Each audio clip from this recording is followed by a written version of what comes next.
One thing, simple. It's really simple. They can't have a nuclear weapon. And they got to go fast because they're fairly close to having one.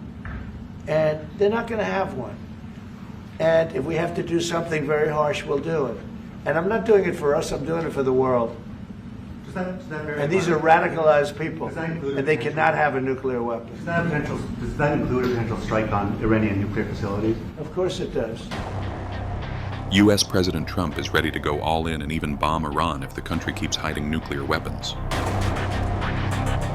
Growing impatient, Trump sent a stern warning as nuclear talks between the two nations continue. After a productive first round, the next meeting is set for April 19th in Oman. But what's stopping both sides from sealing the deal?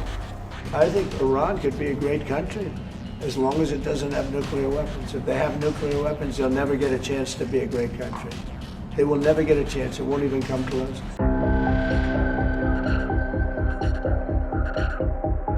Iran is also expected to resist a U.S. proposal to transfer its stockpile of highly enriched uranium to a third country, such as Russia. Iran is arguing the stockpile, amassed over the past 4 years, should remain in Iran under the strict supervision of the UN's International Atomic Energy Agency. Tehran wants to have leverage over the U.S. in case they withdraw from the nuclear deal, like they did in the past.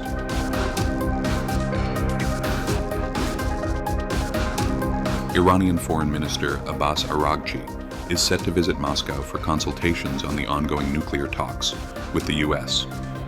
Iran is turning to Russian Foreign Minister Sergei Lavrov for advice, as Russia remains the only country openly supporting Iran's right to possess nuclear weapons.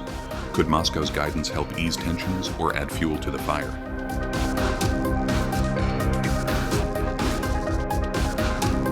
The U.S. is working to scale back Tehran's nuclear program and prevent weapon development.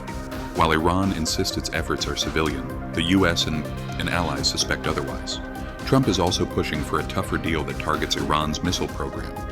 Washington is demanding full transparency, with the IAEA chief preparing to visit Iran for fresh inspections. Tehran's rapidly advancing nuclear program is alarming President Trump, who pulled out of the nuclear deal in 2018.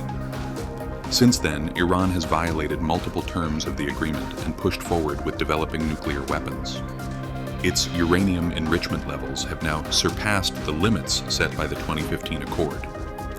Iran arrives at the negotiating table with a major agenda now. They want the U.S. to lift existing sanctions to revive their struggling economy. But with Trump's deadline fast approaching, the big question remains, will he follow through on his threat to bomb Iran?